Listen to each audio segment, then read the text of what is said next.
דיברתי עם ראש ממשלת הודו. Israel का operation rising line और India का ऑपरेशन सिंदूर, इसमें क्या सिमिलैरिटी है? नेतन्याहू ने कॉल किया है पीएम मोदी को। बिल्कुल, और देखिए ईरान पर हमले को लेकर इजराइल ने अपना पक्ष भारत के सामने रखा है। इजराइल के प्रधानमंत्री ने प्रधानमंत्री नरेंद्र मोदी से फोन पर बात की है। वेस्ट एशिया में इस वक्त इजराइल और ईरान के बीच जंग स्टार्ट हो चुकी है। अटैक करा था इजराइल ने तो 200 से ज्यादा एयरक्राफ्ट यूज करे थे। इस चीज का ध्यान रखिएगा दोस्तों, 200 से ज्यादा एयरक्राफ्ट यूज करे इजराइल ने ईरान को ठोकने में। ने ईरान पर जो स्ट्राइक्स की उसमें उनकी तमाम की तमाम बड़ी मिलिट्री लीडरशिप का खात्मा कर दिया। और इजराइल की जो स्ट्राइक्स थी वो इतनी प्रिसाइज थी, उन्होंने कमरों के अंदर अपने बेडरूम्स में सोए हुए ईरान के मिलिट्री लीडर्स को वहीं पर उनके बेड पर मारा है। मैं आपको सच्ची बात बता दूं, मुझे ईरान पे गुस्सा आ रहा और उसकी वजह सिर्फ ये कि आपके टॉप लीड के जो कमांडर्स हैं उनको उन्होंने उड़ा के रख दिया, आपके घर में मार के वो लोग चले गए। ओ भाई, अगर वो आए खुद थे तो जाना आपकी मर्जी से चाहिए था उनको। चलिए आपको क्या लगता है कि नरेंद्र मोदी और नेतन्याहू एक टाइप के टफ किस्म के लीडर्स हैं? दोनों की सोच एक है। नरेंद्र मोदी भी कहते हैं मैं ऐसी लेगेसी छोड़ के जाना चाहता हूँ कि इंडियन अवाम खुश रहे कि नरेंद्र मोदी ने अपने हुकूमत में सबसे ज्यादा पाकिस्तान पे हमले किए। नेतन्याहू भी यही लेगेसी छोड़ के दुनिया में जानना चाहते हैं कि भाई सिर्फ इसराइल में एक नेतन्याहू ऐसा आया था जो इसराइल का सबसे बड़ा हामी था। और इंडिया पता क्या कहेगा? हम इजराइल के साथ है, ईरान के साथ नहीं है। और इंडिया इजराइल को वेपन्स भी देगा। देखिए किस लीडर को नरेंद्र मोदी को फोन आया है। द फर्स्ट लीडर मेरा ख्याल है जिसको नेतन्याहू ने फोन किया, ही इज नरेंद्र मोदी। जय हिंद दोस्तों इजराइल और भारत की दोस्ती को देखकर दुनिया हैरान है और पाकिस्तान समेत इस्लामिक वर्ल्ड में भी खामोशी का माहौल छाया हुआ है। बताता हूँ बनता क्यों है। देखो, पाकिस्तान के साथ कोई मसला हो, उसने मदद की, सबसे पहले इजराइल ने मदद की है इंडिया की, और इंडिया ने इस चीज को नहीं भूलते। ये बात सच है। अब कल सारे पाकिस्तानी ईरान के साथ हुए थे। तकरीबन 80 to 90% पाकिस्तानी वाकई ईरान के साथ। ईरान से बात भी हुई है पाकिस्तान की, दोस्त लिहाज से इंडिया उसके साथ ही था। जाहिर बात है इंडिया की गवर्नमेंट ने बस फोन पे किया, जाहिर बात है सपोर्ट। देखो, इंडिया का न्यूट्रल रहकर ये भी फैसला है। इंडिया ने पहले ही मोदी जी ने बोला है इजराइल और ईरान दोनों मेरे अच्छे दोस्त हैं। तो इंडिया ने ये नहीं कहा कि मैं एक पक्ष दे दूं, लेकिन अंदर से भारत ऐसा लगता है इजराइल। देखो वो, क्योंकि वो हमेशा वो भारत के साथ होता है। अब फर्ज करो हमारे कोई दुश्मन है, मैं एग्जांपल देता हूँ।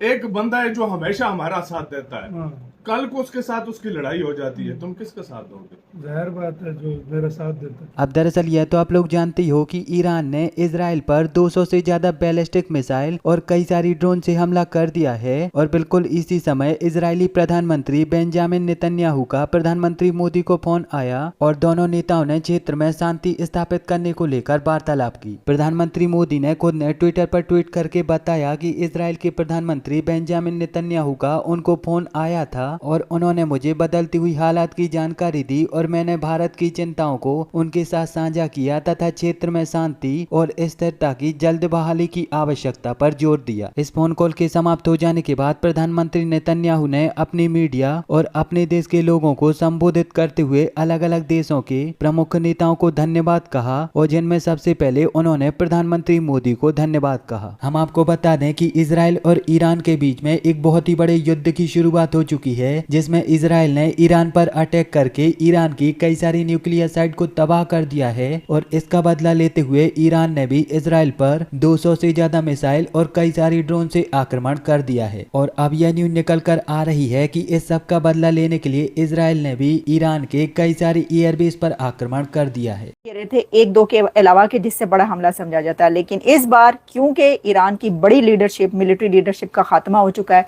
तो अब ईरान को एक ऐसा हमला दिखाना था कि उसने भी स्ट्राइक बैक किया। तो ईरान ने जो स्ट्राइक बैक किया है तल अबीब पर, उसमें हमला तो बड़ा है कि जिसमें कई मिसाइल्स और ड्रोन से हमला किया गया, लेकिन जो नुकसान है, लॉस है, वो जो इजराइल ने ईरान का किया है, ईरान ने उसके अशरे अशीर भी नहीं कर पाया।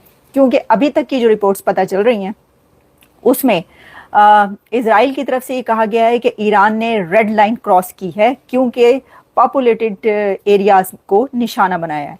लेकिन 2 से 3 लोगों की जानें गई हैं, यह बताया जा रहा है, और कोई 35 के करीब लोग इंजर्ड हैं। अभी तक ईरान यही कर पाया है इजराइल के साथ, लेकिन इजराइल ने, जैसा हम बता चुके हैं आपको, कि उनकी सारी लीडरशिप का खात्मा कर दिया है। मिलिट्री लीडरशिप की हम बात करें, कमांडर्स को जो मारा है।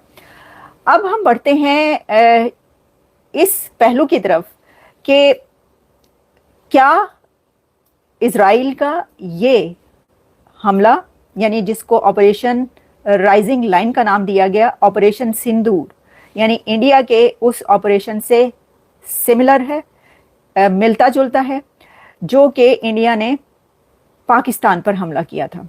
वो मैं क्यों कह रही हूँ, इसकी वजह यह है कि जो नजर आ रहा है दोनों हमलों में, उसमें बहुत सी सिमिलैरिटीज हैं। न्यूयॉर्क टाइम्स जो है, वहां पर एक आर्टिकल पब्लिश होता है जिसमें यह बताया गया है कि जो इजराइल ने यह हमला किया, जो ईरान ने हमला किया है, वो एक मिसकैलकुलेशन है। तो न्यूयॉर्क टाइम्स ने यह कहा है कि ईरान की मिसकैलकुलेशन है इजराइल के हमले के लिए, कि इजराइल इस टाइम में हमला करेगा। ये क्यों कहा है? वो इसलिए कहा है कि बेंजामिन नेतन्याहू के बेटे की शादी है और वो अपने बेटे की शादियों में मसरूफ हैं, और जब ये हमला हुआ ईरान के ऊपर, तो उस वक्त भी अपने बेटे की शादियों में बिजी थे, और शादी को कोई आगे नहीं किया गया, कोई कैंसिल नहीं किया गया। अच्छा, उसी के साथ जो इससे पहले खबरें चल रही थी, जिसमें अमेरिका की तरफ से कहा जा रहा था कि ईरान टेबल पर आए और जो डील है वो करें, न्यूक्लियर जो है डील वो कह रहे हैं हम, वो उसको करनी पड़ेगी। और साथ ही नेतन्याहू और प्रेसिडेंट ट्रंप के बीच जो बातचीत हो रही थी, वो भी इस तरह की बातचीत हुई कि एक और टॉक्स का जो है वो दौरा करते हैं, एक और वो करते हैं जिसमें टॉक्स हों और ईरान को इसके ऊपर मनाया जाए। ऐसी कोई भी सिचुएशन नजर नहीं आ रही थी जिससे ये पता चलता कि इजराइल इन दिनों में, यानी कि इस दिन, ईरान पर हमला करेगा। ये है वो सिमिलैरिटी जो मैं आपको कह रही हूँ कि कुछ सिमिलैरिटीज नजर आ रही हैं ऑपरेशन सिंदूर और ऑपरेशन राइजिंग लाइन में। वो ये है कि आपको याद होगा कि जब इंडिया की तरफ से हमला किया गया था पाकिस्तान के ऊपर, कि उससे एक दिन पहले और 2 दिन पहले क्या चल रहा था कि इंडिया ने अपनी ड्रिल स्टार्ट की है और इंडिया ने अपनी लोगों के लिए जो सिविल ट्रेनिंग होती है उसको स्टार्ट कर दिया है। तो अलार्म्स बजाए जा रहे हैं, सायरन बज रहे हैं और लोगों को जो है इसके लिए तैयार किया जा रहा है। तो जो एक सिविल ट्रेनिंग होती है वो शुरू की गई है, जो अभी 1 हफ्ता चलेगी, चंद दिन तक चलेगी। तो उससे यही लगा, सब समझे, हमने भी जब भी बात की कि ये तो इसका मतलब है कि अभी कई दिन लगेंगे हमले में, अभी तो हमला नहीं होगा भारत की तरफ से। लेकिन फिर आपने देखा कि जिस शाम को ये कहा गया था और ये सामने नजर आ रहा था कि अब जो है वो सिविल ट्रेनिंग, उसको क्या कहते हैं, वो स्टार्ट कर दी गई है लोगों की, और अब वो किया जा रहा है, तैयारी की जा रही है जंग की। तो उसी रात को पाकिस्तान के ऊपर हमला हुआ था। एक तो ये बात कि कोई इंडिकेशन ऐसी नहीं नजर आ रही थी। ये तो पता था कि अगले चंद दिन में हमला होगा, लेकिन ये नहीं पता था कि इतनी जल्दी होगा और इसी दिन होगा। ये जो है वो सिमिलैरिटीज हैं जो दोनों ऑपरेशंस के बीच नजर आती हैं। अच्छा, एक और दूसरी सिमिलैरिटी क्या है? दूसरी ये है कि जरूरत है, और मुझे तो ये हो रहा है कि ईरान की बातें हम बहुत सुनते हैं जी, ये बयानात, कभी लाल झंडा तो कभी पीला झंडा तो कभी ब्लैक फ्लैग जो है के चढ़ गया, तो इसके बाद ये होगा। और सबसे बढ़कर मेरे ख्याल में इजराइल के हवाले से, मैं इजराइल के हमलों को तो बिल्कुल किसी सूरत भी सपोर्ट तो नहीं करता। मैं तो कहता हूं कि अगर आपको कोई एक थप्पड़ मारता है तो अगला जो है ना, आपको इतना होना चाहिए कि आप थप्पड़ मार सकें, आप बातें ना करें लेकिन आप थप्पड़ मार सकें। और इजराइल ने क्यों हमला किया, मुझे तो खैर इस बारे में नहीं इंफॉर्मेशन। वो कह रहे कि ये एटम बम बना रहे थे, तो पता नहीं कौन सा एटम बम बना रहे थे कि अभी तक नहीं बना। 1998 में आप हिंदुस्तान ने भी न्यूक्लियर टेस्ट कर लिए, पाकिस्तान ने भी न्यूक्लियर टेस्ट कर लिए और न्यूक्लियर पावर डिक्लेयर्ड हुए। इसके उस वक्त से लेके अभी तक हम यही सुनते हैं कि जी ईरान ये बना रहा है तो ईरान वो बना रहा है। मुझे तो ये नहीं समझ आती कि ईरान ने अभी तक बनाया क्या है। क्या आपके घर में आके लोग घुसे हुए हैं, वो फिर रहे हैं, ठीक है, दिन में वो कह रहे 200 फाइटर जेट्स उड़ाए उन्होंने, और वो कोई इजराइल पे तोड़ नहीं रहे थे। वो 2-3 इस्लामिक कंट्रीज के ऊपर से उड़ते हुए जी वो कहाँ पहुंचे, तेहरान पहुंचे, कहाँ पहुंचे जी, जायदान पहुंचे, कहाँ पहुंचे जी, हमदान पहुंचे।